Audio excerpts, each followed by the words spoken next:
Winnie-the-Pooh, Chapter 1, in which we are introduced to Winnie-the-Pooh and some bees, and the story begins.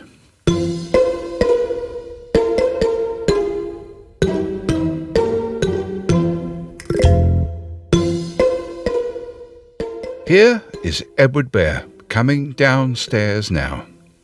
Bump, bump, bump on the back of his head. Behind, Christopher Robin. It is, as far as he knows, the only way of coming downstairs. But sometimes he feels that there really is another way if only he could stop bumping for a moment and think of it. And then he feels that perhaps there isn't. Anyhow, here he is at the bottom and ready to be introduced to you. Winnie-the-Pooh. When I first heard his name, I said, just as you're going to say, but I thought he was a boy. Well, so did I, said Christopher Robin.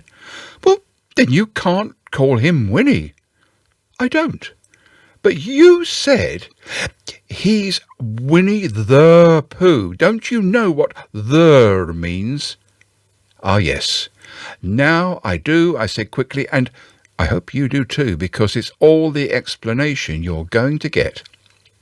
Sometimes Winnie-the-Pooh likes a game of some sort when he comes downstairs, and sometimes he likes to sit quietly in front of the fire and listen to a story. This evening... Oh, what about a story? Said Christopher Robin. What about a story? I said. Well, could you very sweetly tell Winnie-the-Pooh one? I suppose I could, I said. What sort of stories does he like? Oh, about himself, because he's that sort of bear. Oh, I see. So could you very sweetly? I'll try, I said, and so I tried. Once upon a time, a very long time ago now, about last Friday, Winnie-the-Pooh lived in a forest all by himself under the name of Sanders. What does under the name mean? Asked Christopher Robin. It means he had the name over the door in gold letters and he lived under it. Oh, only Winnie-the-Pooh wasn't quite sure, said Christopher Robin. Now I am, said a growly voice. Well then, I will go on, said I. One day, when he was out walking, he came to an open place in the middle of the forest, and in the middle of this place was a large oak tree, and from the top of the tree there came a loud buzzing noise.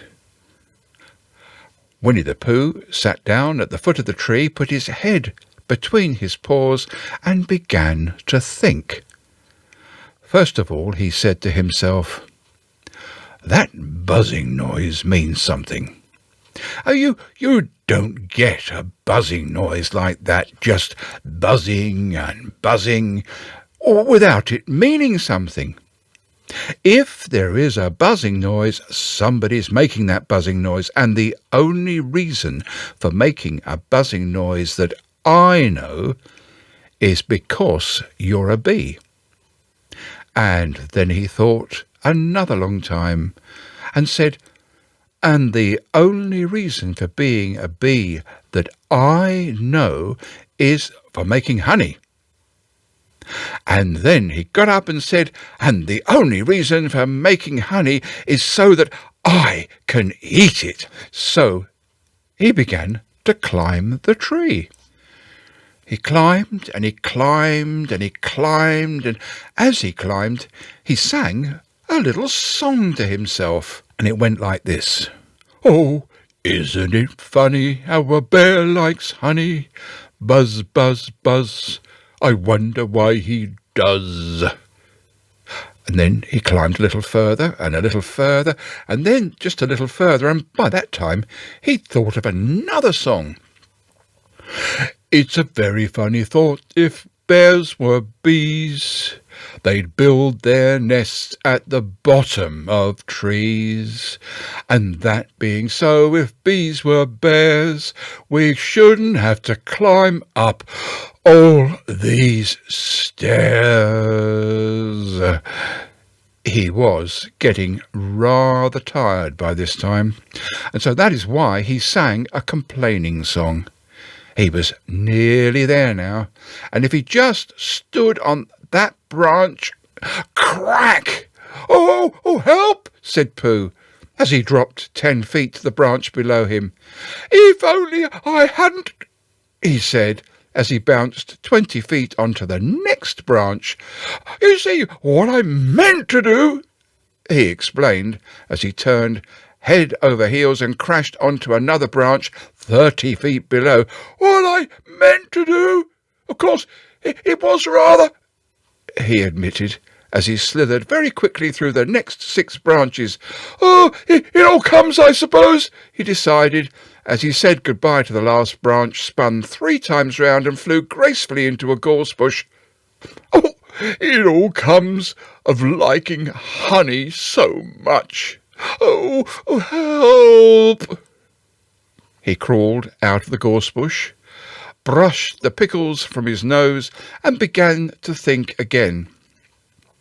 And the first person he thought of was Christopher Robin. Oh, was that me?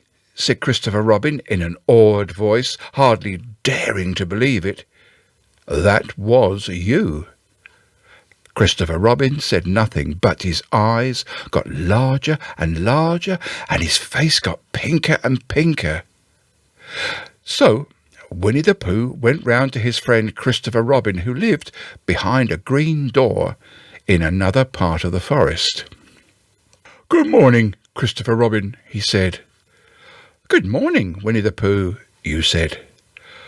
"I wonder if you've got such a thing as a balloon about you." "A balloon?" Yes, I just said to myself coming along, I wonder if Christopher Robin has such a thing as a balloon about him. I just said it to myself, thinking of balloons and wondering. What do you want a balloon for, you said. Winnie-the-Pooh looked round to see that nobody was listening, put his paw to his mouth, and he said in a deep whisper, "Honey." "But you don't get honey with balloons." "Oh, I do," said Pooh. Well, it just so happened that you'd been to a party the day before at the house of your friend Piglet, and you had a balloon at the party. You had a big green balloon, and one of Rabbit's relations had a big blue one, and he left it behind, being really too young to go to a party at all, and so you brought the green one and the blue one home with you. "Which one would you like?" you asked Pooh. He put his head between his paws and thought very carefully. "It's like this," he said. "When you go after honey with a balloon, the great thing is not to let the bees know you're coming. Now, if you have a green balloon, they might think you were only part of the tree and not notice you. And if you had a blue balloon, they might think you were only part of the sky and not notice you. And the question is, which is most likely? Well, wouldn't they notice you underneath the balloon, you asked. "They might, or they might not," said Winnie-the-Pooh. "You never can tell with bees." He thought for a moment and said, "I shall try to look like a small black cloud. That will deceive them." "Well, then you had better have the blue balloon," you said, and so it was decided.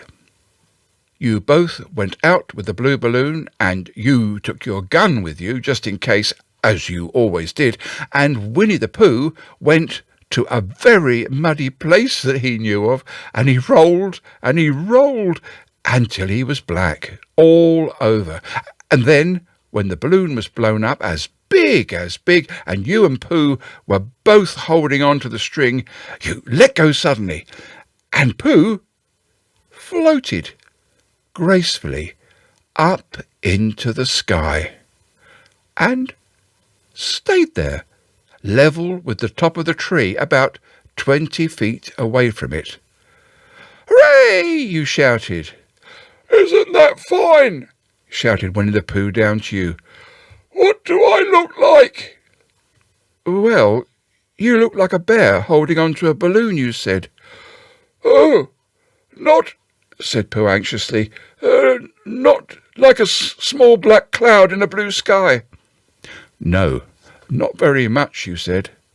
"Oh, well, perhaps from up here it looks different, and as I say, you never can tell with bees." There was no wind to blow him nearer to the trees, so there he stayed. He could see the honey. He could smell the honey, but he couldn't quite reach the honey. And after a little while he called down to you. "Christopher Robin," he said in a loud whisper. "Hello?" "I think the bees suspect something." "What sort of a thing?" I don't know, but something tells me that they are suspicious." "Well, perhaps they think that you're after their honey." "Yes, it may be that. You never can tell with bees." There was a long silence, and then he called down to you again. "Christopher Robin." "Yes?" "Have you an umbrella in your house?" "I think so." "Oh, I wish you'd bring it out here and walk up and down with it. Look up at me every now and then and say, 'Oh, tut, tut, it looks like rain.' I think if you did that, it would help with the deception which we are trying to practice on these bees." Well, you laughed to yourself. Silly old bear, but you didn't say it aloud because you were so fond of him, and you went home for your umbrella. Oh, there you are," called down Winnie-the-Pooh as soon as he got back to the trees. "I was beginning to get a little anxious. I've discovered that the bees are now definitely suspicious." "Shall I put up my umbrella?" you said. Yes, but wait a moment.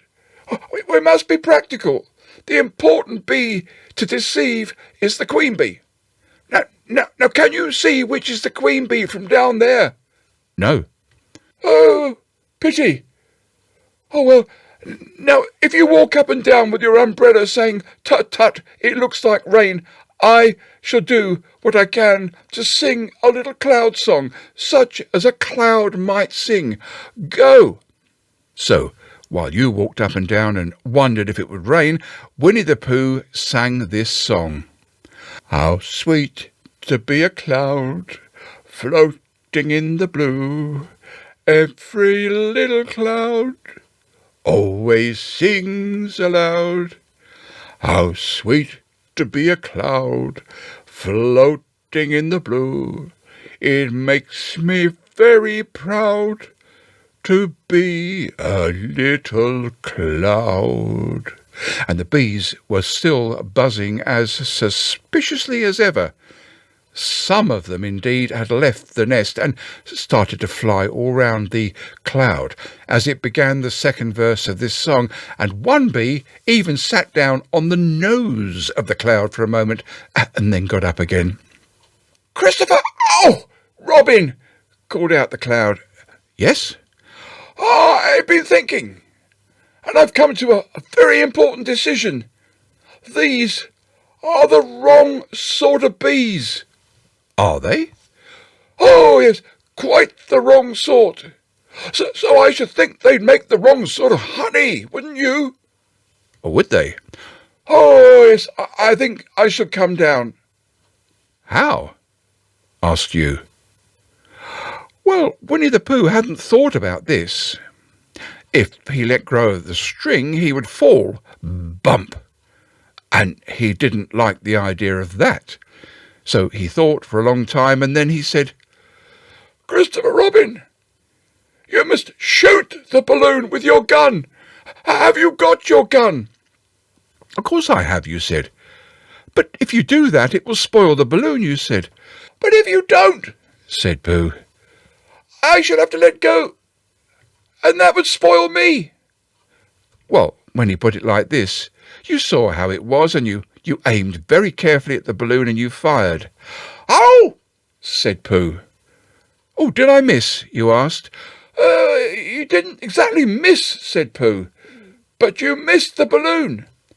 Oh, I'm sorry, you said, and you fired again, and this time you hit the balloon, and the air came slowly out, and Winnie-the-Pooh floated to the ground.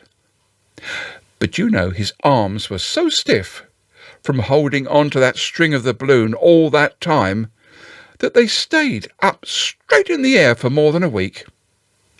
And whenever a fly came and settled on his nose, he had to blow it off. And I think, but I'm not sure, that is why he's called Pooh. Is that the end of the story? Asked Christopher Robin. Well, that's the end of that one. There are others. About Pooh and me and Piglet and Rabbit and all of you. Don't you remember? I do remember, and then when I try to remember, I forget. That day, when Pooh and Piglet tried to catch the heffalump, they didn't catch it, did they? No. Pooh couldn't because he hadn't any brain. Did I catch it? Well, that comes into the story. And Christopher Robin nodded. I do remember, he said. Only Pooh doesn't very well, so that's why he likes having it told to him again, because then it's a real story and not just a remembering. And that's just how I feel, I said. Christopher Robin gave a deep sigh, picked up his bear by the leg, and walked off to the door, trailing Pooh behind him. At the door he turned and said, "Coming to see me have my bath?" "I might," I said. I didn't hurt him when I shot him, did I?" "No, not a bit." He nodded and went out, and in a moment I heard Winnie-the-Pooh bump, bump, bump, going up the stairs behind him.